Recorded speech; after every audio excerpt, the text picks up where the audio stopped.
Morning everyone, welcome to All Four Queens. I hope everyone's doing well this Saturday morning. I haven't been outside yet, but I'm assuming it's quite brisk.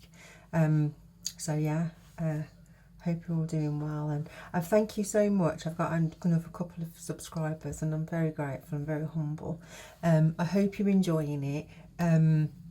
It's just the way that I think if you looked at any of my earlier ones, you will have seen that I said that when I grew up, I was brought up a Catholic, and no disrespect to Catholics, but I just didn't understand what they were talking about when I was 5. I didn't get the Bible, I didn't understand the Bible. All I knew was that I had to go to church and have Holy Communion, and then go and do my confessions, and then do my rosary beads. So, and I'm not putting any slant on it, it's just that I just didn't really understand any of it. And I think for me, hopefully the way that I'm trying to teach it based on my experience will help others understand the beauty of faith. Now, you know, faith of the light with God, and, you know, spirituality, because we're all of spirit as well. And I'm not dismissing people that want to be in the dark. I've never said I don't agree with what you do. I don't agree you come into someone's home and bring it into the 3D. I mean, that is of the low, isn't it? But, you know, that's something that you need to heal. However, if that's your choice, then that's your choice. The only difference is keep it within your own sector. And if you've got an issue with somebody who's doing something else, then take the mature approach rather than take the low approach. That'd be my only opinion on it. You want to do whatever you want to do and worship whoever you want to worship, that's up to you. But as long as you don't harm or hurt anybody else in the process. So, this session is still on part 2 of the trumpet. Now, I don't know if anyone's understood what I was trying to sort of say. Obviously, it's prophecy, and I'm going to read that again before we get into it, because at the front of the Gideon's Bible, and I believe at the front of all Bibles, it says the same thing. And I just want to make sure that people are understanding that it's like, it's not coming directly from me, it's what's been written. So, and obviously I've done it on different ones, so I'll do it on each one. So, prophecy. The last book in Revelations, it tells of things that are yet to happen as part of God's plan to save the human race. It describes the future of God's people in heaven and the final defeat of Satan and the power of evil. It reinforces the warnings of the whole Bible regarding the consequences of rejecting God's light and love. Because the things foretold in the Old Testament about Jesus come to pass as had been prophesied. Christians who believe and respect the Bible as the Word of God look forward to the coming again of Jesus to this earth. He will then judge the wrongdoing and bring new hope and peace to the troubled world. Now, I said in the previous one, it's up to you whether you want to call yourself a Christian.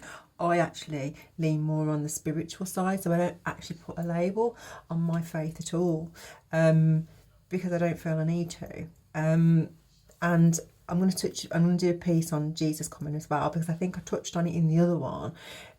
Not about Jesus coming, but more about what are you going to do with your world and your life to bring positivity in, so that we can shift the consciousness away from the negative that we've all been fed and the programming and the conditioning, and move to more of a lighter being, spirit, in our thoughts and our words and our actions, which is what I started with at the very beginning. And I think for me, you know, you could argue, are you waiting for Jesus to do that, or do you need to take accountability and do it yourself? I think that's the key. So one of the reasons why I'm here is to help us all get on that journey. And obviously, like I said in the very early one, there will be some coaching sessions being put in. So if anybody wants coaching, whether it be spiritual warfare or whether it just be one-to-one coaching or group coaching, whatever we choose to do and however we choose to do it in relation to trying to get us to raise our vibration, then that's what I'm here to do. Okay, so what I wanted to just go back on, in terms of the trumpets, if you've understood what I was reading, because obviously it is quite prophetic, because bear in mind the prophecies are either visions or people have been in dream state, or they've just had downloads through meditation. So you know, it is what you would normally find in a dream of some sort, and presumably if you have vivid dreams yourself, that's probably the same thing. So the reason why I'm sort of reading it is because look at where the world is now. All the floods, all the destruction, all the things that are happening. One could argue it's been prophesized, because we cannot continue in a world of constantly doing bad things and expecting the world to continue to, and Earth and you know, Mother Gaia, everything. You can't expect it to continue to absorb all this darkness without being knocked down and rebuilt, and obviously we're part of that as well. So that's really what I'm trying to tell you in terms of the trumpets. But obviously read it yourself and try and understand it in your own way that you understand it. But obviously, you know, that's pretty much what the prophecy is sort of saying, and hence when you look at the other one and I talk about the lake of fire and I talk about people taking themselves out of the book of life, it's all the same thing. So whatever people have been led to believe and going down the dark road, you know, we're all here to clear our karma and our debt, so, and our generational curses. And I'll talk about generational curses in a bit more depth on another one. I did touch on it when I first started the channel, but I'll talk in a little bit more depth, because generational curses can be quite sensitive and can be triggers as well, in terms of what some families sit with and sit on. Okay, so I left off on the last one, so I just want to read the rest of the trumpets, Revelations 9:6. So the angel and the little scroll. Then I saw another mighty angel coming down from heaven. He was robed in a cloud with a rainbow above his head. His face was like the sun, and his legs were like fiery pillars. He was holding a little scroll which lay open in his hand. He planted his right foot on the sea and his left foot on the land, and he gave a loud shout like a roar of a lion. When he shouted, the voices of the seven thunders spoke, and when the seven thunders spoke, I was about to write, but I heard a voice from heaven say, "Seal up what the seven thunders have said and do not write it down." Then the angel and I had seen standing on the sea and on the land raised his right hand to heaven, and he swore by him who lives forever and ever, who created the heavens and all that is in them, the earth and all that is in it, and the sea and all that is in it, and said, "There will be no more delays." But in the days when the seventh angel is about to sound his trumpet, the mystery of God will be accomplished, just as he had announced in his servants the prophets. Then the voice that I had heard from the heaven spoke to me once more, "Go take the scroll that lies open in the hand of the angel who is standing on the sea and the land." So I went to the angel and asked him to give me the little scroll. He said to me, "Take it and eat it. It will turn your stomach sour, but in your mouth it will be sweet as honey." I took a little scroll from the angel's hand and ate it. It tasted as sweet as honey in my mouth, but when I had eaten it, my stomach turned sour. Then I was told, "You must prophesy again about many people, nations, language and kings." The two witnesses.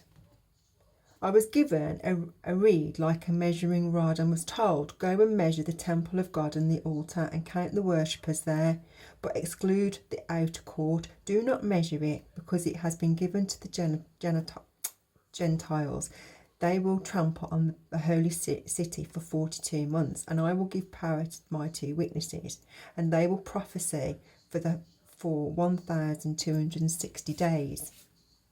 Clothed in sackcloths, these are the two olive trees and the two lampstands, and the stand before the Lord of earth.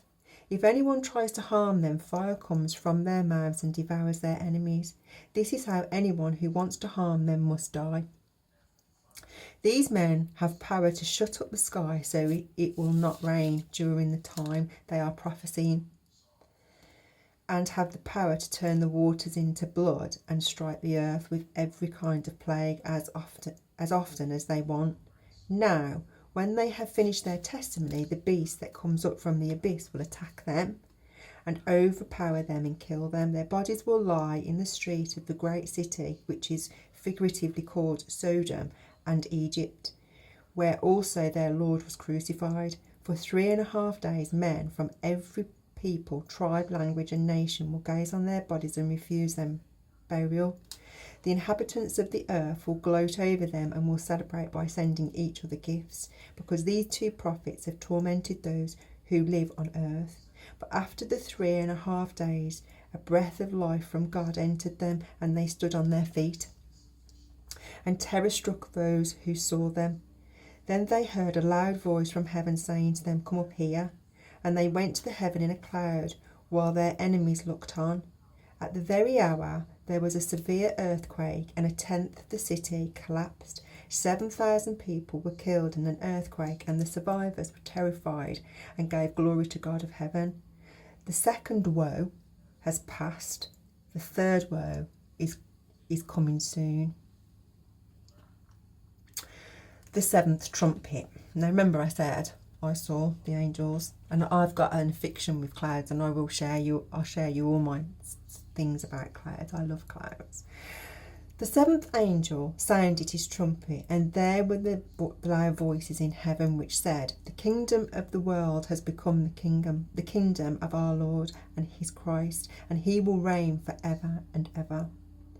And the 24 elders who were seated on the thrones before God fell on their faces and worshipped God, saying, "We give thanks to you, Lord God Almighty, the one who is and what and who was, because you have taken your great power and have begun to reign. The nations were angry, and your wrath has come, The time has come for judging the dead. Remember, in one of my previous ones I talk about judging the dead, and for rewarding your servants, the prophets, and your saints and those who have reverenced in your name, both small and great, and for destroying those who destroy the earth. Now remember what I said, people throwing out dark stuff, coming to people's homes, putting dirt around, graveyard dirt around people's homes and things like that. You're destroying the earth. Then God's temple in heaven was opened, and within his temple was seen the ark of his covenant, and there came flashing lights, flashes of lightning, rumblings, pearls of thunder, an earthquake, and a great hailstorm. So the reason why I've read that is because now the trumpets have been blown, and a lot of people saw the trumpets in COVID. I saw it when I was standing outside in the clouds and stuff. So, you've got to ask yourself, what was COVID? Now, there's lots of theories around COVID, and I'll do a separate one on it, but I just wanted to sort of reiterate that the fact that the Bible is prophecy. How you interpret it is how you want to interpret it. Some people interpret it to distort and brainwash people, and we know that, and then they use it to do dark stuff and hurt people. For me, the Bible doesn't talk nothing about hurting people. It's about love, harmony and peace first and foremost, and looking out for the fellow man. That's my interpretation of the Bible, and that's my spiritual stance on it as well, and that's my spirit. So I just wanted to be clear on that. Now, obviously, that's my interpretation, but obviously, if you are interested and you want to really understand, why we're really here, for a better word, pick it up and have a read yourself. Try and interpret it yourself, and sort of when you're having your dream state, think about the things that you're seeing in dream state and start journaling them down and start thinking about what they're trying to tell you, because usually your dream is your ancestors trying to tell you something. They're trying to guide you. Now, the ones that are chasing people, that's because they're administering your karma, but they're doing it in the dream state, and they're also doing it in the physical, because you've obviously done something that really has annoyed them. So, understanding dreams, but I'll do a little bit on that as well. So there's lots of stuff that I want to share with everybody, but I want to go back to the cards. So just to clarify and conclude the story of my life. So let's get into it, shall we? So remember the lovers.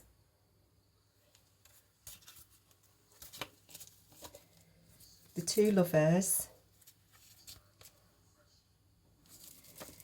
they blocked, remember, the two lovers who the family decided needed to get together and they cut one out. They blocked the young one, the child, using all the black magic, which we know, with the families, to block and trap and use mental magic as well as black magic to sort of keep her trapped, hoping that she'd pop her clogs for the greed and the money, celebrating it. Sorry, I'm squinting, aren't I? In secret,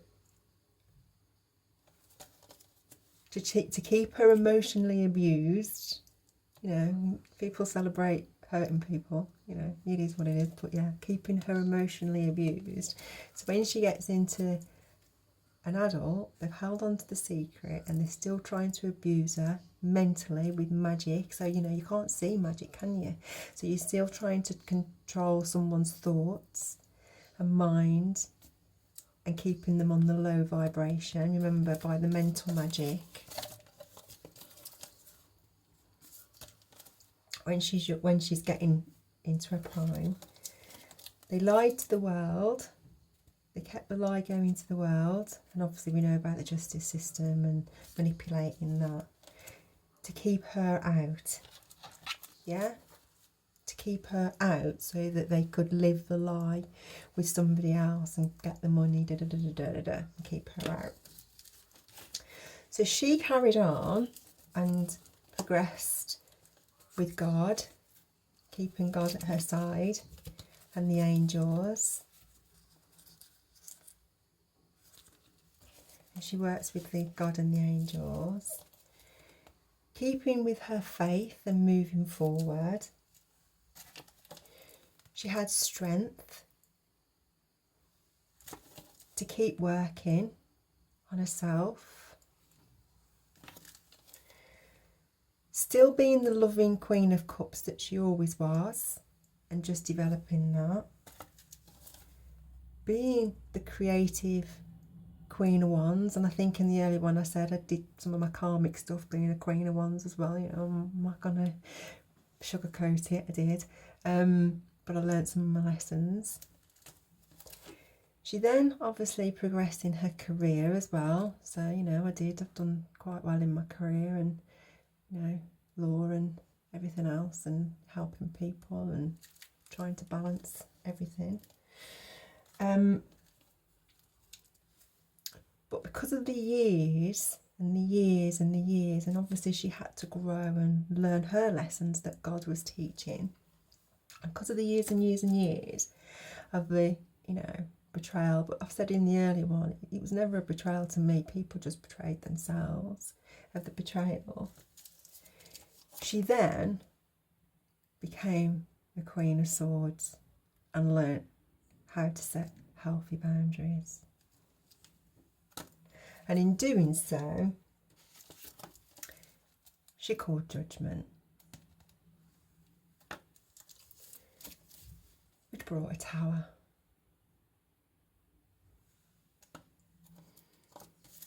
And closed out the cycle of all the greedy people. And God said, okay, you've learnt your lessons now. I'm going to deliver karma, which is what he's done. And the young lady who started off being blocked is now the Empress, who's also the High Priestess, who's also the Hierophant, and is also the Magician. She gets the victory, and that's the truth. So the moral of the story is that, and going back to the trumpets as well, it doesn't matter what you do. It doesn't matter what you do, how you do it, who you hurt in the process, you will always have your Akashic Records. And when they were blocking me with my, with magic and, manipulation and gaslighting and getting into my dream state and doing stuff, all that was doing was that it was going straight to God. Straight to God, straight to the angels, and straight into the Akashic Records. And Archangel Metatron looks after the Akashic Records, and if you ever work with any of the archangels, you'll know that they don't take too kindly to people messing with destiny, the book of life, and Akashic Records. They don't take too kindly to that. So what has happened here is they've let it play out.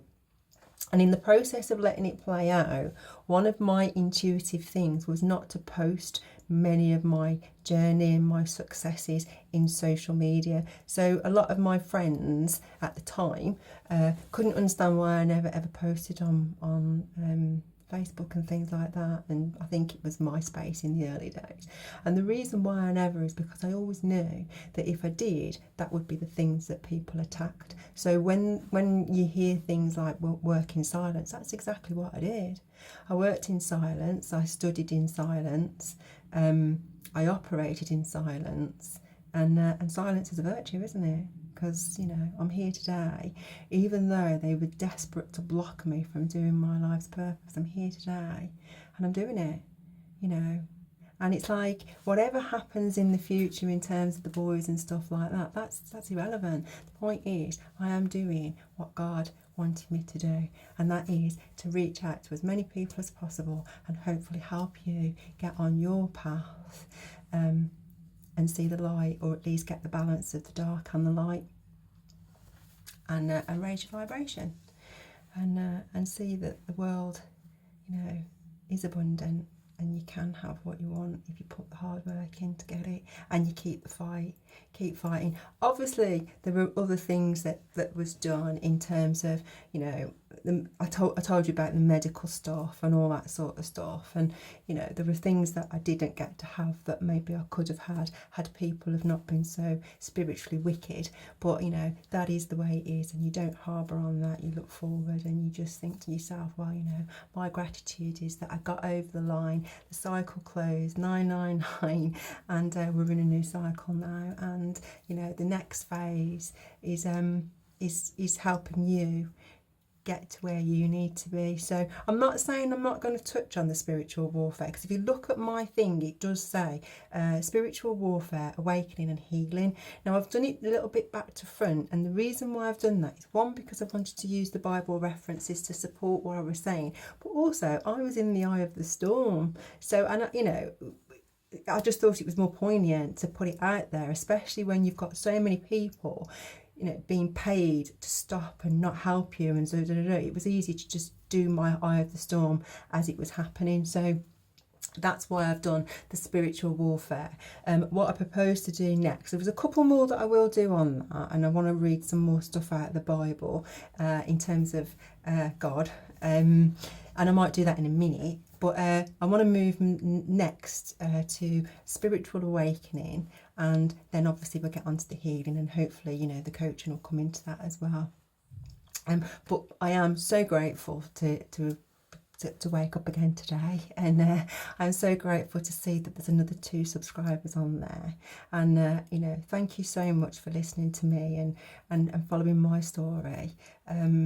Because it is my story, it is entertainment purpose only, but it is my story, and I'm so grateful that I'm still here, I'm still smiling, and I'm so grateful that I can share it and hopefully help other people, realise that, if you tap in, you're never alone. There's no such thing as being alone. And another thing on that is change perspective. I keep telling, when people say, oh, I'm lonely, I keep changing the perspective to say, you're not lonely, you're just in solitude, and you've got your angels and your ancestors all around you. I speak to mine all the time, and you can see them flying through all the time.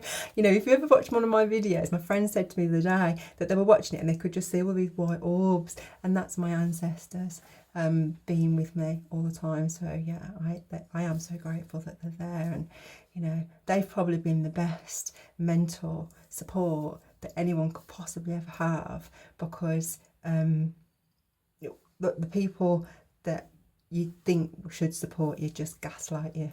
So yeah, so I've been so grateful, and I'm so grateful to be here. I'm so grateful for everything that I have. I'm so grateful for all the people that have been able to see me now. No more blockages, because I think for a long time you could never find me in the internet. Somebody had got, you know, me blocked because obviously they wanted to live this illusion, basically. But you know, it is what it is. So, you know, I'm going to send you lots and lots of love, and hope that you're all going to have a fantastic day, whatever you do, and I'll speak to you soon. See you later. Bye.